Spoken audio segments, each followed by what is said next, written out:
نحمدہ ونصلی ونسلم علی رسولہ الکریم۔ بسم اللہ الرحمن الرحیم۔ معزز سامعین، چینج یور لائف کی چیپٹر نمبر 16 کے ساتھ آپ کے پاس حاضر ہوں، اور اس کا ٹاپک ہے اللہ تعالیٰ کی تقدیر پر راضی رہنا۔ اللہ رب العزت قرآن پاک میں فرما رہے ہیں وَمَنْ أَحْسَنُ مِنَ اللَّهِ حُكْمًا لِقَوْمٍ يُوقِنُونَ، حالانکہ جو لوگ یقین رکھتے ہوں ان کے لیے اللہ سے اچھا فیصلہ کرنے والا کون ہو سکتا ہے۔ اللہ رب العزت سے محبت کے لیے جب انسان محنت کرتا ہے تو اللہ تعالیٰ اس کے اندر اخلاق حمیدہ پیدا فرما دیتے ہیں، روحانی بیماریوں کو اس میں سے ختم فرما دیتے ہیں۔ چنانچہ ایسے لوگوں کے دل میں سب سے پہلے توبہ کا جذبہ پیدا ہوتا ہے، پھر انابت کی کیفیت پیدا ہوتی ہے، پھر دنیا سے دل کرتا ہے تو زہد آ جاتا ہے، پھر وہ مزید محنت اور ریاضت کرتا ہے تو اس میدان میں اور آگے بڑھتا ہے، حتیٰ کہ اس کے اندر صبر، شکر، توکل اور تفویض، یہ سب صفتیں آ جاتی ہیں۔ ان سب کے آخر میں ایک صفت ہے جس کو رضا کہتے ہیں۔ رضا کا مطلب یہ ہے کہ بندہ اپنے مالک سے ہر حال میں راضی ہو۔ عام آدمی کو تو یہ کیفیت ہوتی ہے کہ جب اللہ رب العزت کی طرف سے نعمتوں کی بارش ہو وہ خوش ہوتا ہے، اور اگر ذرا سی کمی کوتاہی ہو گئی تو اس کی طرف سے شکوے شروع ہو جاتے ہیں۔ چنانچہ اللہ رب العزت نے قرآن پاک میں فرمایا فَأَمَّا الْإِنسَانُ إِذَا مَا ابْتَلَاهُ رَبُّهُ فَأَكْرَمَهُ وَنَعَّمَهُ فَيَقُولُ رَبِّي أَكْرَمَنِ وَأَمَّا إِذَا مَا ابْتَلَاهُ فَقَدَرَ عَلَيْهِ رِزْقَهُ فَيَقُولُ رَبِّي أَهَانَنِ، کہ انسان کا حال یہ ہے جب اس کا پروردگار اسے آزماتا ہے اور انعام و اکرام سے نوازتا ہے تو وہ کہتا ہے کہ میرے پروردگار نے میری عزت کی ہے، اور دوسری طرف جب اسے آزماتا ہے اور اس کے رزق میں تنگی کر دیتا ہے تو کہتا ہے میرے پروردگار نے میری توہین کی۔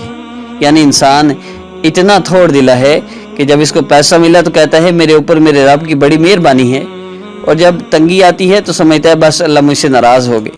غرض یہ کہ ہر چیز کو مال و دولت کے پیمانے پر تولتا ہے، لیکن جو اس راہ محبت کے مسافر ہیں ان کے دل کی یہ کیفیت ہونی چاہیے کہ ان کا دل اللہ رب العزت کے سامنے جھک جائے، وہ اپنے مالک سے ہر حال میں راضی ہوں۔ تیرا غم بھی مجھ کو عزیز ہے کہ وہ تیری دی ہوئی چیز ہے۔ پھر اللہ رب العزت کی طرف سے کوئی غم بھی ملے تو اس پر خوش ہوتے ہیں۔ نہ تو ہجر اچھا ہے نہ وصال اچھا ہے، یار جس حال میں رکھے وہی حال اچھا ہے۔ اس سے بڑی نعمت اور کوئی نہیں جو انسان کو مل سکے۔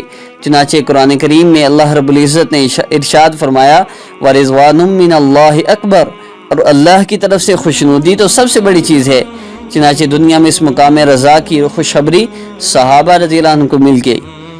اللہ رب العزت نے قرآن پاک میں ارشاد فرما دیا رضی اللہ عنہم ورضوا عنہ، اللہ نے پہلے اپنی رضا کا اظہار کیا، اللہ ان سب سے راضی ہو گیا اور وہ اس سے راضی ہیں۔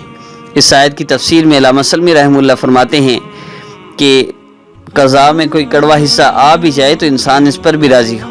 اللہ سے راضی رہنا بہت ضروری ہے۔ اللہ سے راضی رہنے کا مطلب یہ ہے کہ اللہ نے اس بندے کی جو تقدیر لکھ دی وہ اس پہ راضی ہو جائے۔ جب انسان کسی مصیبت میں مبتلا ہو تو شیطان دل میں ڈالتا ہے کہ یہ پریشانی مجھ پر ہی کیوں آئی، اس نعمت سے میں ہی کیوں محروم ہوں۔ حالانکہ اگر دیکھا جائے تو اللہ تعالیٰ نے ہمیں ایسی بہت سی نعمتوں سے نوازا ہے جو دوسروں کو عطا نہیں فرمائی۔ اس مبارکہ میں نبی الاسلام سے رضا بالقدر کی بات منقول ہے۔ حضرت ابو ہریرہ رضی اللہ عنہ بیان فرماتے ہیں کہ رسول اللہ صلی اللہ علیہ وسلم نے فرمایا طاقتور مومن کمزور مومن سے بہتر ہے اور اللہ کا زیادہ محبوب ہے، البتہ دونوں میں بھلائی موجود ہے۔ فائدہ مند چیز کا لالچ کرو اور اللہ سے مدد مانگو، کمزوری کا اظہار نہ کرو۔ اگر تجھے کوئی پریشانی لاحق ہو جائے تو یوں نہ کہو کہ اگر میں ایسا کرتا تو ایسا ہو جاتا، البتہ یوں کہو تقدیر میں یوں ہی تھا، اللہ نے جو چاہا کیا، اس لیے کہ اگر کا لفظ شیطان کے عمل کو کھول دیتا ہے۔ بنی اسرائیل نے ایک دفعہ موسیٰ علیہ السلام سے پوچھا کہ ہمیں کیسا پتہ چلے گا کہ اللہ ہم سے راضی ہیں؟ تو موسیٰ علیہ السلام کوئی طور پر تشریف لے گئے، دریافت کیا تو اللہ رب العزت کی بارگاہ سے جواب ملا اے موسیٰ اپنی قوم کو بتا دو کہ یہ فیصلہ کرنا بہت آسان ہے کہ اللہ تم سے راضی ہے یا نہیں، تم اپنے دل میں جھانک کر دیکھو۔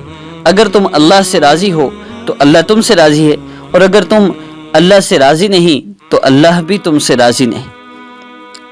اب بندہ اس بات پر، پہلا پوائنٹ اس میں یہ ہے، اب اس بات کو سمجھیے گا، بندہ اس بات پر راضی ہو کہ اللہ تعالیٰ اس کے رب ہیں۔ تین باتیں ہیں۔ پہلی بات کیا بندہ اس بات پہ راضی ہو کہ اللہ اس کے رب ہیں، اس بات پر خوشی محسوس ہوتی ہو کہ ہم ایسے پروردگار کے بندے ہیں جو اپنی ذات و صفات میں یکتا اور کامل ہے اور ہر نقص اور عیب سے منزہ اور مبرہ ہے۔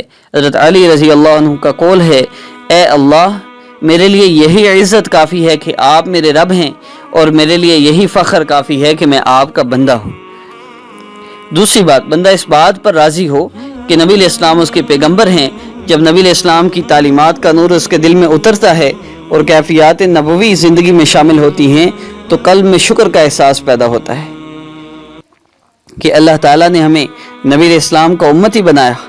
تیسری بات، بندہ اس بات پر راضی ہو کہ اور خوش ہو کہ اس کا دین اسلام ہے۔ اگر ہم اللہ تعالیٰ کو نہ ماننے والے ہوتے، نبی علیہ السلام کے متبع نہ ہوتے اور دین اسلام کے پیروکار نہ ہوتے تو کتنی گمراہیوں کا شکار ہوتے۔ تو جو بندہ ان تین صفات کو اپنی زندگی میں لے آئے اس کو اللہ نے ایمان کی لذت عطا فرما دی۔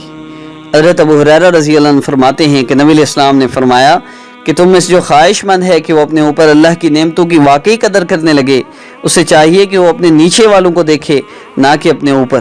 اپنے حال پر راضی رہنے کے لیے ضروری ہے کہ ہم خود کو ہر وقت دوسروں سے کمپیئر نہ کریں۔ نبی علیہ السلام نے حدیث مبارک میں فرمایا کہ جو تھوڑے پر شکر ادا نہیں کرتا وہ کثرت پر بھی شکر ادا نہیں کرتا۔ ہر حال میں اللہ رب العزت سے راضی رہنا قرآن پاک میں ہے، اور تم پر اپنی ظاہری اور باطنی نعمتیں پوری نچھاور کی ہیں۔ اور مجاہد رحم اللہ کہتے ہیں یہ آیت تو انسان کے پاس کہنے کو کچھ چھوڑتی ہی نہیں۔ اور واہب رحم اللہ کہتے ہیں کہ ایک عابد آدمی نے اللہ کی 50 سال عبادت کی، اللہ نے وحی کے ذریعے خبر دلوائی کہ اللہ نے معاف کر دیا۔ عابد نے دل میں کہا صرف معافی، مجھے تو کوئی گناہ بھی یاد نہیں۔ تب اللہ نے اس کی گردن کی ایک نس کو حکم دیا کہ ذرا بگڑ جا۔ نس کا بگڑنا تھا کہ نیند جاتی رہی، نماز پڑھنے تک کی ہوش نہ رہی۔ کچھ دیر بعد ہوش آیا، سکون آیا تو نیند میں چلا گیا۔ تب خواب میں بتایا گیا تمہارا رب فرماتا ہے 50 سال تک اپنی گردن کی صرف ایک نس سے جو سکون پاتے رہے، تمہاری 50 سال کی عبادت تو اس کا بھی عوض نہیں۔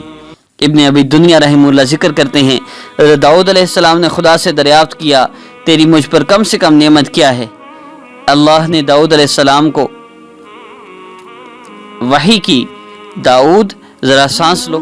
انہوں نے سانس لیا، تب اللہ رب العزت نے فرمایا یہ میری تم پر کم از کم نعمت ہے۔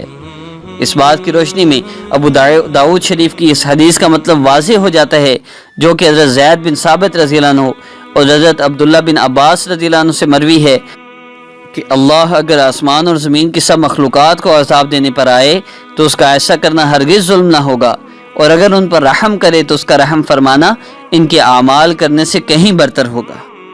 اسی طرح صحیح حدیث کا مطلب بھی یہی واضح ہو جاتا ہے کہ تم میں سے کوئی شخص اپنے عمل کے بل پر نجات نہ پائے گا۔ صحابہ نے عرض کی کیا آپ بھی اللہ کے رسول؟ فرمایا میں بھی نہیں، سوائے یہ کہ اللہ مجھے اپنی رحمت سے ڈانپ لے۔ چنانچہ بندوں کے اعمال خدا کی کسی ایک نعمت کا بھی بدلہ نہیں۔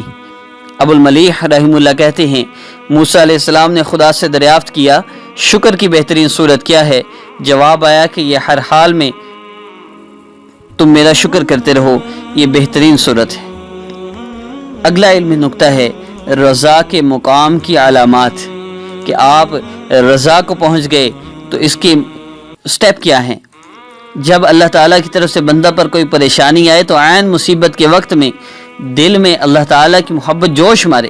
ایک صحابی کو ایک دفعہ ایسا پھوڑا نکل آیا جس سے عموماً موت واقع ہو جایا کرتی تھی، اور وہ تکلیف کے عالم میں تھے، اور اس تکلیف کے دوران انہوں نے اللہ رب العزت سے مخاطب ہو کر عرض کیا ہے میرے مالک تو جو چاہے میرے ساتھ کر، میں ابھی بھی تیری محبت پر قائم ہوں۔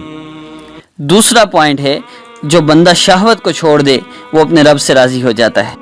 تیسرا پوائنٹ یہ ہے عبداللہ بن مبارک رحم اللہ فرماتے ہیں جو بندہ اپنے حال کے خلاف شریعت تمنا نہ کرے وہ اللہ سے راضی ہو جاتا ہے۔ اور رضا بالقضاء کے انعامات کیا ہیں؟ جو بندہ ہر حال میں اپنے رب سے راضی ہوتا ہے اسے کمال ایمان کی حلاوت نصیب ہوتی ہے۔ جو انسان اپنی تقدیر کے خیر اور شر دونوں پر راضی ہو جائے اللہ تعالیٰ اسے اپنی محبت عطا فرماتے ہیں، اور مصائب اور بلایا پر صبر کرنے والے اور راضی رہنے والے کے لیے جنت کی بشارت وارد ہے۔ قرآن کریم میں اللہ رب العزت کا ارشاد ہے نیک لوگوں سے کہا جائے گا اے وہ جان جو اللہ کی اطاعت میں چین پا چکی ہے اپنے پروردگار کی طرف اس طرح لوٹ کر آ جا کہ تو اس سے راضی ہو اور وہ تجھ سے راضی۔ اور شامل ہو جا میرے نیک بندو میں اور داخل ہو جا میری جنت میں۔ ارشاد نبوی ہے، حضرت ابو موسیٰ اشعری رضی اللہ عنہ روایت کرتے ہیں کہ نبی علیہ السلام نے فرمایا جب کسی بندے کا بچہ مر جاتا ہے، فرشتے اس کی روح کو لے کر اللہ کی بارگاہ میں پہنچتے ہیں تو اللہ تعالیٰ فرشتوں سے پوچھتے ہیں تم نے میرے بندے کے بچے کو وصول کر لیا؟ وہ کہتے جی ہاں کر لیا۔ بس اللہ پوچھتے ہیں تم نے اس کے دل کے پھل کو لے لیا؟ وہ کہتے ہیں جی ہاں لے لیا۔ اللہ تعالیٰ پوچھتے ہیں جب تم نے بچے کو وصول کیا تو اس وقت میرے بندے نے کیا کہا؟ فرشتے کہتے ہیں اس نے آپ کی تعریف کی اور انا للہ پڑھا۔ بس اللہ تعالیٰ فرماتے ہیں میرے بندے کے لیے جنت میں ایک مکان بناؤ اور اس کا نام بیت الحمد رکھو۔ اور نبی علیہ السلام نے ایک موقع پر ارشاد فرمایا کہ مومن کا معاملہ کس قدر اچھا ہے کہ اس کے جملہ امور اس کے لیے خیر و برکت کا باعث ہے۔ یہ استحقاق صرف مومن کو حاصل ہے۔ اگر اس کو کوئی خوش کن بات پہنچتی ہے اللہ کا شکر ادا کرتا ہے، یہ اس کے لیے بہتر ہے۔ لیکن اگر اس کو کوئی تکلیف پہنچتی ہے صبر کرتا ہے، یہ بھی اس کے لیے بہتر ہے۔